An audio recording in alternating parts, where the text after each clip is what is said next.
रामपुर नाम के एक छोटे से गांव में मोहन नाम का एक गरीब लड़का रहता था। उसके परिवार में उसके साथ उसके बूढ़े माता पिता रहते थे। सोहन का परिवार बहुत ही गरीब था। उनके पास ना तो कोई जमीन थी, नहीं खाने के लिए कोई साधन था। सोहन दिन भर मजदूरी करता और उससे जो कुछ भी कमा पाता उसी से अपने पूरे परिवार का पेट भर लेता। यह देखकर सोहन के माता पिता बहुत दुखी होते। हमारे पास ना अपना घर है और ना ही अपनी कोई जमीन। हमारा बेटा दिन भर दूसरों के खेतों में मजदूरी करता है और उसके बदले भी उसे बहुत कम पैसे मिलते हैं। हम दोनों अपने बेटे पर बोझ बन रहे। परेशान मत हो रीमा, हमारा बेटा बहुत मेहनती है, भगवान सब देख रहा है। सोहन ने कभी किसी के साथ गलत नहीं किया, वह ईमानदारी से मेहनत करता है। उसने बचपन से बहुत परेशानियां देखी हैं, पर उसने कभी हार नहीं मानी। एक दिन हमारा बेटा भी बहुत धन कमाएगा और उसकी सारी परेशानियां दूर हो जाएंगी। सोहन हमेशा सोचता था कि आज भले ही उसकी किस्मत उसका साथ ना दे रही हो, पर उसे यकीन था कि अगर वह मेहनत करता रहेगा तो एक दिन उसका भाग्य भी बदलेगा और उसकी सारी परेशानियां खत्म हो जाएंगी। एक दिन सोहन लालाराम जमींदार के खेत पर काम कर रहा था। लालाराम पास के एक पेड़ के नीचे बैठा था। सोहन अपने काम में लगा हुआ था। तभी उसने देखा कि लालाराम बहुत ही उदास है और गहरी चिंता में डूबा हुआ है। लालाराम को उदास देख मोहन तुरंत लालाराम के पास गया और बोला, क्या हुआ मालिक, आप बहुत उदास लग रहे हैं। मुझे ऐसा लग रहा है जैसे आप किसी गहरी चिंता में हैं। कुछ हुआ है? मुझे बताइए, क्या पता मैं आपकी कोई सहायता कर सकूं। सोहन की बात सुनकर लालाराम को गुस्सा आ गया और वह सोहन से गुस्से में बोला, अरे तू मेरी क्या सहायता करेगा? तू खुद अपनी सहायता कर सकता है क्या? अगर तू किसी की सहायता करने के काबिल होता तो क्या तुझे 2 वक्त के खाने के लिए आज मेरी जमीन पर काम करने की जरूरत पड़ती? चल यहाँ से जा, अपना काम कर और मुझे परेशान मत कर। सेठ जी, ऐसा नहीं है, यह सब वक्त वक्त की बात है। सब किस्मत का खेल है और इंसान को अपनी मेहनत पर विश्वास रखना चाहिए। आज भले ही किस्मत मेरे पक्ष में ना हो, लेकिन अगर मैं ईमानदारी और लगन से मेहनत करता रहूंगा तो किस्मत भी एक दिन मेरी तरफ झुक जाएगी। मेहनत और धैर्य से तकदीर के दरवाजे खुलने में देर हो सकती है, लेकिन मेहनत कभी बेकार नहीं जाती। मोहन की बात सुनकर लालाराम बहुत प्रसन्न हुआ। अरे सोहन, तेरे विचार तो बहुत अच्छे हैं। तेरी बातें सुनकर मन को एक सुकून सा मिला है। इतनी परेशानियों में भी तू अपनी जिंदगी खुश होकर काट रहा है। सेठ जी, यह सब मेरे पिता की सीख है। जब भी मैं किसी चीज के लिए अपने पिता से जिद करता था तो मेरे पिता हमेशा मुझे यही समझाते थे, बेटा सोहन, हमारे पास इतना धन नहीं है कि मैं तेरी हर इच्छा पूरी कर सकूं, लेकिन एक बात हमेशा याद रखना, जिंदगी भी मौसम की तरह होती है। कभी यह धूप की तरह खुशियों से भरी होती है, कभी ठंड की तरह कठिनाइयां लाती है और कभी बारिश की तरह परेशानियां आती है। लेकिन जैसे हर मौसम बीत जाता है वैसे ही जिंदगी के मुश्किल हालात भी गुजर जाते हैं। बस धैर्य और हिम्मत बनाए रखना जरूरी है, क्योंकि एक दिन सब कुछ ठीक हो ही जाता है। अरे वाह, लगता है तेरे पिता बहुत ही नेक इंसान है। किसी दिन मैं भी उनसे जरूर मिलूंगा। मालिक, क्या हुआ है? आप एक बार मुझे साफ साफ बताइए, क्या पता आपकी परेशानी का कोई हल मिल ही जाए। अरे सोहन, मैं एक बहुत बड़ी परेशानी में फंस गया हूँ। मुझे अपनी परेशानी का कोई भी हल नजर नहीं आ रहा है। सेठ जी, एक बार मुझे बताइए तो क्या पता आपकी परेशानी का कोई हल निकल ही जाए। सोहन, हमारे गांव में मेरे पिता की एक पुश्तैनी जमीन थी जो काफी पीढ़ियों से हमारे पास थी। उस पर मेरा और मेरे भाई का हक है, पर हमारे गांव के ही 2 बाप बेटों ने उस पर कब्जा कर लिया है। मैं पुलिस थाने में केस दर्ज कराने की सोच रहा था, लेकिन गांव के बहुत बड़े बड़े लोग उनके साथ हैं। मैं कितनी भी कोशिश कर लूं, लेकिन मैं उन लोगों का कुछ नहीं बिगड़ पाऊंगा।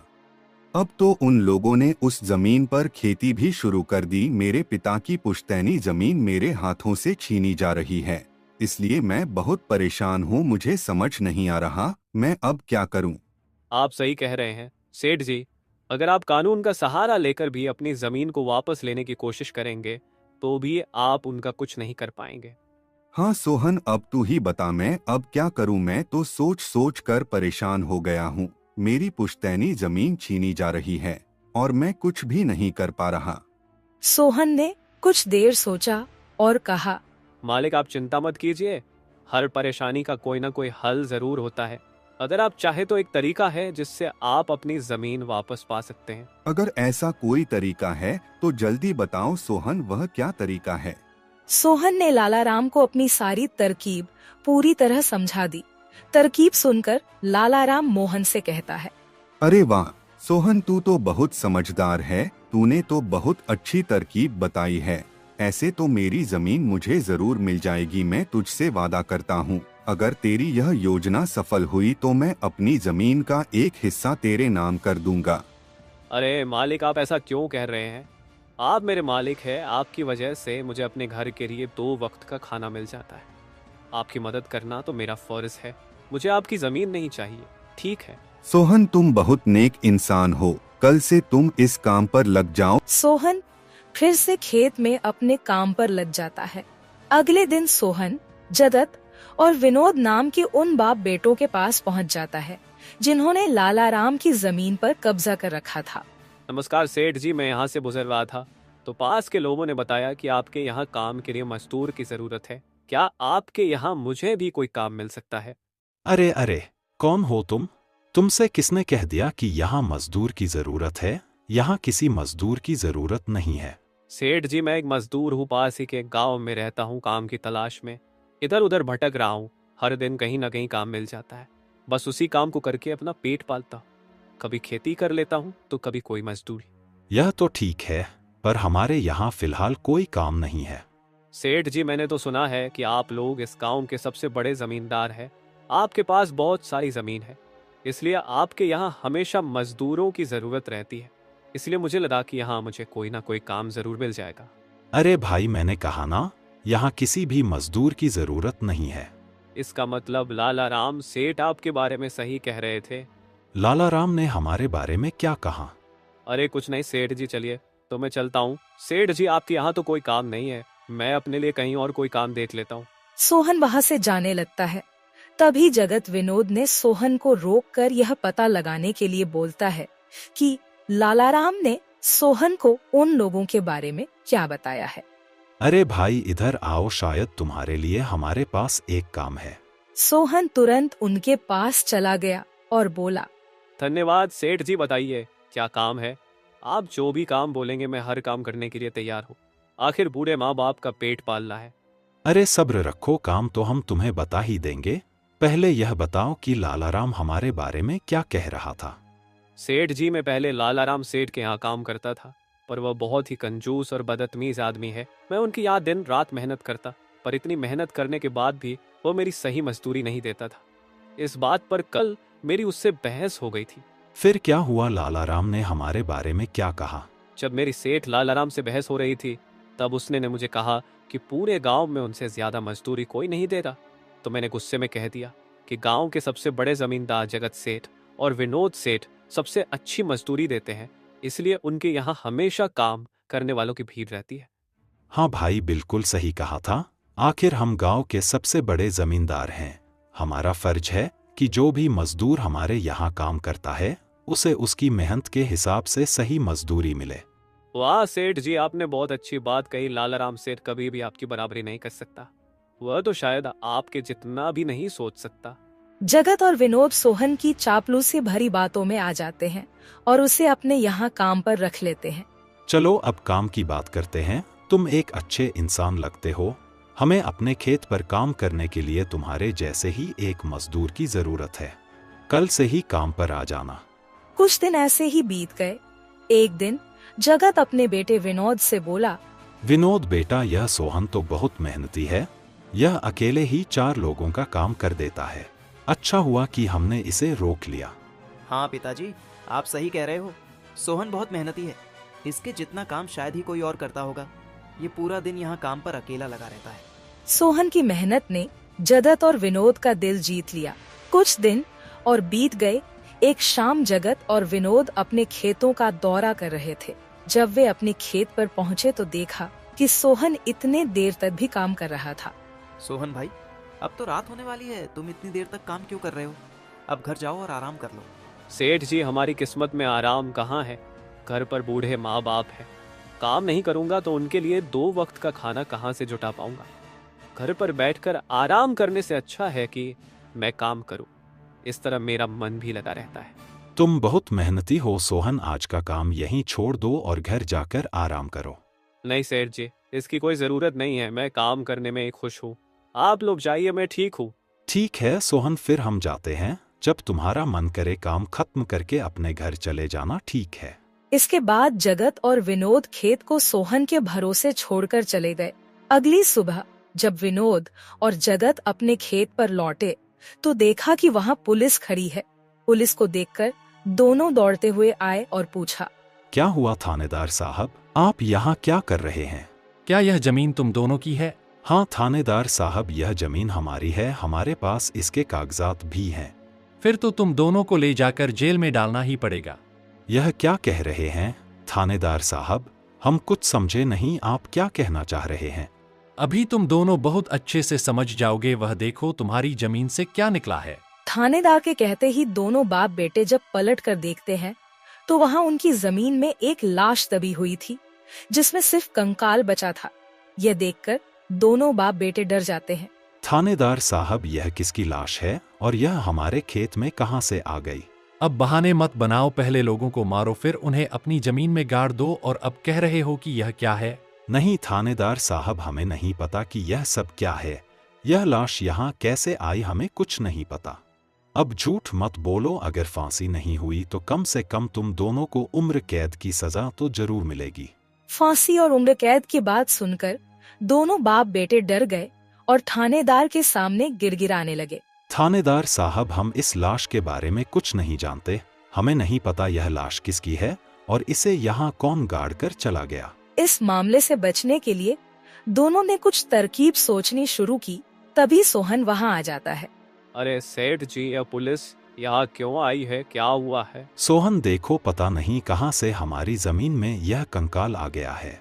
मालिक, यह कंकाल यहाँ कहाँ से आ गया? ये तो बहुत गंभीर बात है।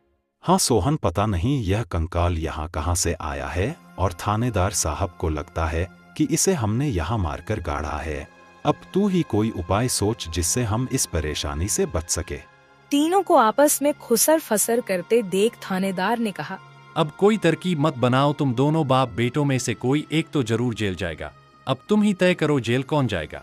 थानेदार साहब, थोड़ा सा समय दीजिए, हम तय कर ले कि जेल कौन जाएगा। मैं बस 5 मिनट देता हूँ, जल्दी से फैसला करो कौन जाएगा जेल। सोहन, जगत और विनोद थोड़ी दूरी पर जाकर बात करने लगे। देखो मालिक, दोनों के फंसने से अच्छा है कि कोई एक फंसे। अब सोचिए कौन जाएगा। हम दोनों में से कोई भी जेल नहीं जाना चाहता। सोहन भाई, कोई उपाय सोचो जिससे हम दोनों इस मुसीबत से बच सके। मालिक, एक बात कहूँ, इस कंकाल को देखकर ऐसा लगता है कि इसे काफी महीने पहले जमीन में दबाया गया होगा।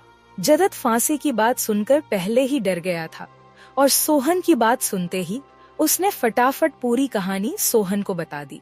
देखो सोहन भाई, सच कहूँ तो यह जमीन हमने कुछ महीने पहले ही लालाराम से हड़प ली थी। विनोद की बात सुनकर मोहन ऐसा दिखाने लगा जैसे उसे कुछ पता ही ना हो। क्या क्या कहा मालिक आपने? ये जमीन हड़पी थी, मुझे कुछ समझ नहीं आ रहा, जरा साफ साफ बताइए। जगत ने जमीन हड़पने की पूरी कहानी सोहन को बताई। पूरी कहानी सुनने के बाद सोहन ने कहा, मालिक, मेरे पास एक तरकीब है जिससे सांप भी मर जाएगा और लायत ही भी नहीं टूटेगी। जल्दी बताओ सोहन भाई, क्या तरकीब है? तरकीब बताने से पहले मुझे यह बताइए कि आप लोगों के लिए क्या ज्यादा जरूरी है, यह जमीन या आप दोनों की जान? सोहन, इसमें पूछने वाली कौन सी बात है? हमारे लिए जमीन से ज्यादा हमारी जान प्यारी है। तो एक काम कीजिए मालिक, आप सबसे पहले जाकर थाने आर को बताइए कि यह जमीन सेठ लालाराम की है। आप उनसे बोलिए कि हमने तो कुछ महीने पहले ही यह जमीन बस काम करने के लिए उनसे ली थी, बाकी का काम मैं संभाल लूंगा। अरे सोहन, लेकिन इससे तो हमारी जमीन हमसे छिन जाएगी, फिर क्या होगा? नहीं मालिक, शायद आप मेरी तरकीब समझ नहीं पाए। जब आप थानेदार को बताएंगे कि यह जमीन सेठ लालाराम की है तो पुलिस किसे गिरफ्तार करेगी? सेठ लालाराम को। और जब लालाराम जेल चला जाएगा तब आप लोग फिर से जमीन पर कब्जा कर सकते हैं। इससे आप लोग भी जेल जाने से बच जाओगे और जमीन भी आपके ही के पास रहेगी। सोहन की तरकीब सुनकर दोनों बाप बेटे दंग रह गए। वाह सोहन भाई, तुम तो बहुत होशियार हो। आज तक तुमने हमें अपने काम से खुश किया था, अब तुम्हारी बुद्धि हमारी जान भी बचाएगी। इसके बाद तीनों थानेदार के पास गए और मोहन ने जो कुछ कहा था वही बात दोनों बाप बेटे थानेदार से कहने लगे। थानेदार साहब, यह जमीन हमारी नहीं है। हमने कुछ महीने पहले ही काम करने के लिए यह खेत लालाराम सेठ से लिया था। वह जब खुद फंस गए हो तो अब किसी और को फंसाकर अपनी जान बचाना चाहते हो ना? साहब, अगर आपको हमारी बात पर यकीन नहीं हो रहा तो आप सोहन से पूछ लीजिए।